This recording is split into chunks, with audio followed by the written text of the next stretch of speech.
আসসালামু আলাইকুম, কেমন আছেন সবাই? আশা করছি ভালো আছেন। আর একটু নতুন ভিডিও নিয়ে আসলাম। আজকে আমি রান্না করব তেহেরি। রান্না করার জন্য যে চুলে একটা প্যান বসিয়ে দিয়েছি। প্যানটা গরম হলে আমি সরিষার তেল দিয়ে দিয়েছি পরিমাণ মতো। সরিষার তেল গরম করে আমি এখানে দিয়ে দিয়েছি পেঁয়াজ কুচি। পেঁয়াজটা হালকা ভেজে এখানে দিয়েছি আদা রসুন বাটা দিয়ে আমি সামান্য পানি দিয়ে মশলাটাকে কষিয়ে নেব।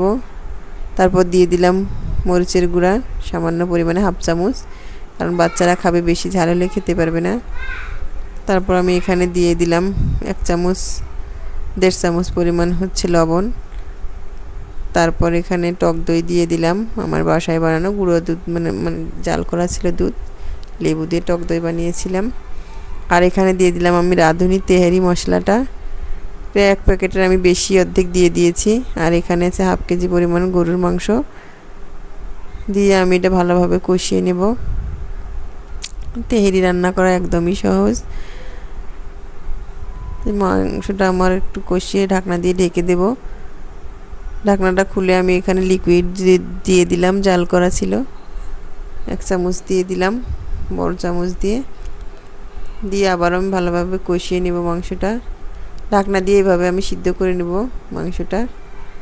তারপর দিয়ে দিলাম কাঁচামরিচ 4-5টা দিয়ে আবারও নাড়াচাড়া করে ঢাকনা দিয়ে আমি একটু ঢেকে দেবো। এখানে সামান্য পানি দিয়ে ঢেকে দেব মাংসটা যাতে সিদ্ধ হয়। গরুর মাংস সিদ্ধ হতে সময় লাগে। এই তো এখন আমি মাংসটা ঢেকে দেব। এভাবে আমি ঢেকে দিয়ে ভালোভাবে রান্না করে নিব। ওটা অফ ক্যামেরায় আমি কয়েকবার আরও নাড়াচাড়া করে দিয়েছি। ঢেকে ঢেকে রান্না করব। এবার আগে থেকে আমি এই চিনিগুলো চালটা ধুয়ে পানি ঝরিয়ে রেখেছিলাম, দিয়ে দিলাম। এখানে 2 কাপ চাল আছে, তো চালটা আমি কিছুক্ষণ ভেজে নেব মাংসের সাথে। চালটা আমার ভাজা শেষ। তারপর আমি এখানে গরম পানি দিয়ে দিব। এখানে আমি এই গ্লাসটা দিয়ে প্রায় 5 গ্লাস পানি দিয়েছি। তারপর এখানে দিয়ে দিলাম আমি বেশি 1 চামচ ঘি।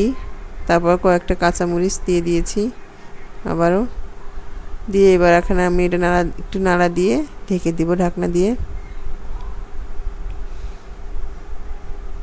দমে রান্না করতে হবে। এখন দম দিয়ে দিব আমি এটা।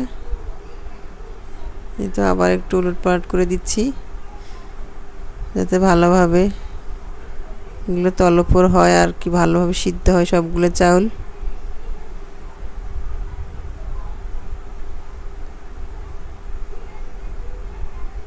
এভাবে আমি ভালোভাবে একটু নাড়াচাড়া করে ঢাকনা দিয়ে দমে দিয়ে দিয়েছি। এই যে আমার রান্নাটা প্রায় কমপ্লিট।